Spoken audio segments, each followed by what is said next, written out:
welcome to Erin's Craft Room. I'd considered doing this in segments and then putting it all together, but instead I've decided to go with the one-shot, one-take Blair Witch style filming. So here goes.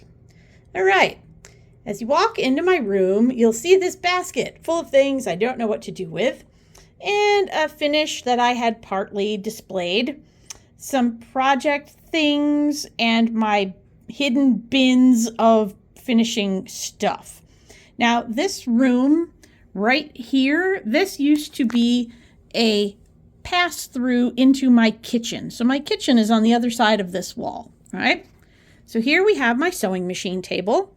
And right now, this is holding a Singer Slant-O-Matic that my mother gave me that I'm still learning how to use. It has recently replaced my $100 Walmart special Brother machine that I did know how to use, so I haven't been doing a lot of sewing. Ah well. Stepping back a bit, you see above the sewing machine are my bookshelves and all manner of little finished things that found homes up there. If you spot something that you gave to me or came from a retreat, very cool. Over here is where right now one of Cozy Egg's tombstones is hanging. It used to be where a large sampler that sits behind me when I film now is. So this is the cabinet of shame. These are all, the top two shelves are all frames or things that could serve as frames. I'll get a bit closer. They're all relatively small, and I'm sure I purchased them all with a plan at one time. The next shelf are my drawers of overdyes. As you can see, they are numbered by color because I am a librarian. I have everything inventoried, and I can tell you what drawer the thing is in. Also have some finishes filling the space here and some books. Next shelf down is my DMC floss and other flosses and beads. And then we have an assortment of odd crafting bits, including salt shakers that can be made into snowmen. Doesn't everyone have those? Next shelf is my box full of kits, and then all of these binders are magazines. Are they complete runs of any one title? Of course not. They are random issues that contained a project that I thought I would do someday. I really don't know which project is in which magazine, but I have them. In the cabinet underneath, get down here, open these, more finishing stash.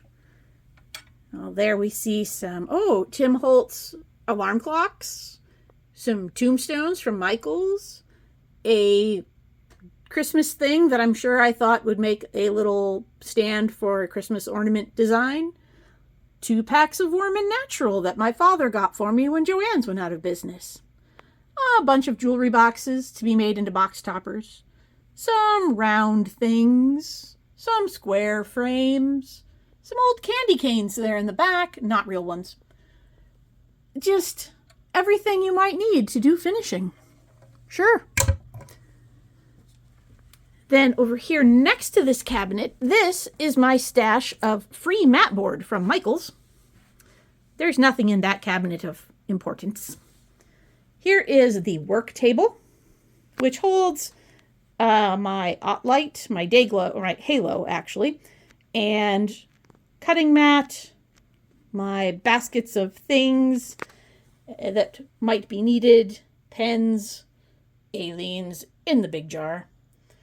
And here, hanging above it, is the philosophy I have for finishing, which is, imagine, let the adventure begin. As you travel down, not all those who wander are lost. So just because you don't know what you're doing doesn't mean you won't figure it out. But at the end, you get to that point. So there you go.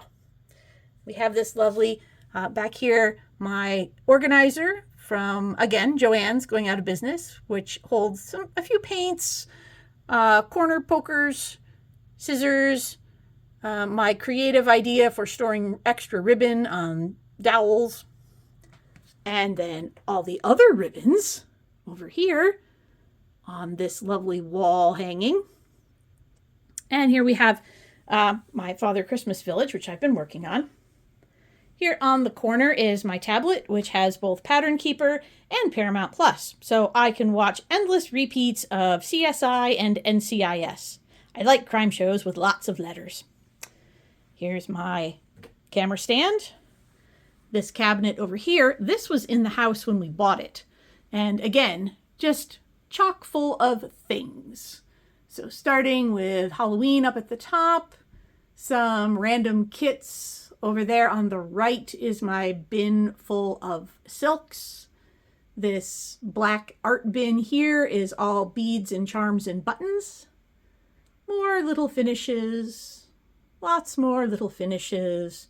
Mr. Rogers, because, you know, we're all neighbors. Ah, more books and kits. And that little bin right there is all of my smalls, like little Bent Creek, Lizzie Kate Flippets, all those sized patterns. And of course, my Cross Stitch Nation coffee mug. Assorted books. Got to be some extra patterns in there, right? A sampler in progress, that would be Sea Hag. And then this sampler, which used to sit on the wall, or hang on the wall, I'm sorry, where the tombstone is, but now it's over here. And also on this wall is, oh, this is it's not Joan Elliott, but it's from, maybe it is Joan Elliott.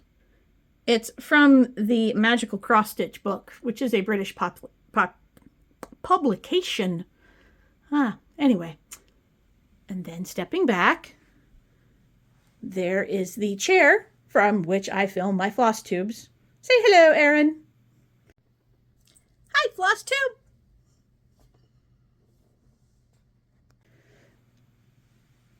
My Lowry and bins full of finished projects that went to craft shows and didn't sell yet. On top there is my kit from the retreat. And then stepping back is my computer and my desk. When I worked from home, this was not where I worked, because if I had tried to work from this room, I would have completed no work. Right. So there's the desk. So now you get a kind of a feel of the whole room all the way around. That file cabinet there in the corner is all of my 8.5 by 11 patterns. So more patterns. And then that crate on top, again, those are the like pamphlet sized patterns. So all of my patterns in my inventory have a location tag, whether they're in the file cabinet, the basket of pamphlet sized things, the little small bin, the kit bucket, or if they're PDFs. I'm a little bit compulsive about things. Yeah. Okay. Anyway, up here we have some more finishes on a cabinet. And if you're wondering why I don't go up to the window frames with anything, it's because those wooden blinds fold open, and that's where they hit the wall. So, more finishes. One of my first big lady finishes there, Butternut Roads, Once Upon a Time. And then this, the closet that watches you. This used to have sliding doors on it, but I asked my husband to take them off because sliding doors meant that you always lost one half of the space. When the door was open, you couldn't see the other side. So I replaced it with these big curtains. And in here, well, there's my ironing board, which is normally out here in front. But in here are, sorry if I made you dizzy there, all my bins of fabric. That's my stitching fabric there. And over here are all of my finishing fabrics and my bucket of frames and scroll rods and other assorted things that I like to hide. And as I said, normally that ironing board sits right out in front because there is an outlet for the iron over there. This lovely trunk right here holds kitted projects and started whips in project bags. This was the trunk that I bought at the antique store. And I can show you real quick. It's wonderful and the perfect size for holding project bags. So this is where things go to live until I decide to work on them. Sometimes they stay here for a long time, sometimes not so long. You know, it's one of those out of sight, out of mind places. On top of that is my one more stitch blanket, and everybody needs a Grim Reaper in their craft room.